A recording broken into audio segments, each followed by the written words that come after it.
చూసి మీరే చెప్పండి. ఇవి ధూప్ స్టిక్ అనాలో, లేకపోతే కడ్డీలు అనాలో నాకు అర్థం కాలేదు. అలా వచ్చిన ఈ మోడల్ అయితే నాకు భలే నచ్చినాయి. మంచి స్మెల్ అండి. చూడండి పొడవు గుండెలకి ఏంటి అని నేను కూడా బుక్ చేశాను. ఒక్కో దాంట్లో 50 అట్లా ఉంటాయి. రూ. 192 అట్లా పడినాయి. రోజ్ ఫ్లేవరు, జాస్మిన్ ఫ్లేవరు, చందనం అంటే గంధం మోడలు. ఒక్కో డబ్బాలు అయితే 50 ఉన్నాయి. అసలు భలే స్మెల్ వస్తున్నాయి. నేను రాంగ్లోని ఇవి కడ్డీలు కదా, లేకపోతే ధూప్ స్టిక్. ఇప్పుడు ధూప్ స్టిక్ అంటే చిన్న చిన్నవి ఉంటాయి, కడ్డీలు పొడవుగా ఉంటాయి కదా, ఇది ఒక వెరైటీ మోడల్ కదా అని చెప్పి 3 బాటిల్స్ వచ్చినాయి అండి. రూ. 190. దీనికి ఏంటంటే చిన్నదొకటి క్యాప్ లాగా ఇచ్చారు. అంటే ఇది నిలబడవు కదా, దాంట్లో పెట్టేసి మనం అంటించేసి నిలబెట్టుకోవడానికి చాలా బాగా అనిపించింది నాకు. ఇప్పుడు ఎమ్మటినే నేను రాంగ్లోనే అదిగో దాంట్లో పెట్టేసేసి అక్కడ చూస్తున్నారు కదా, క్యాప్ లాగా ఉంది కదా, దాంట్లో పెట్టేసి నేను తులసమ్మ కాడ బయట వాకిలి కాడ అనేది వెలిగించానండి.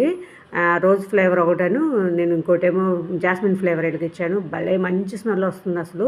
కొంచెంసేపు వెలిగించి పక్కకు వచ్చిన తర్వాత మంచి వాసన, ఎంతసేపు ఇల్లంతా వాసన వస్తుంది. చాలాసేపు వెలుగుతుంది. ఎవరికైనా కానీ క్లిక్ అని కామెంట్ చేయండి. నచ్చితే లైక్, ప్లీజ్ సబ్స్క్రైబ్ చేసుకుని ఎంకరేజ్ చేయండి.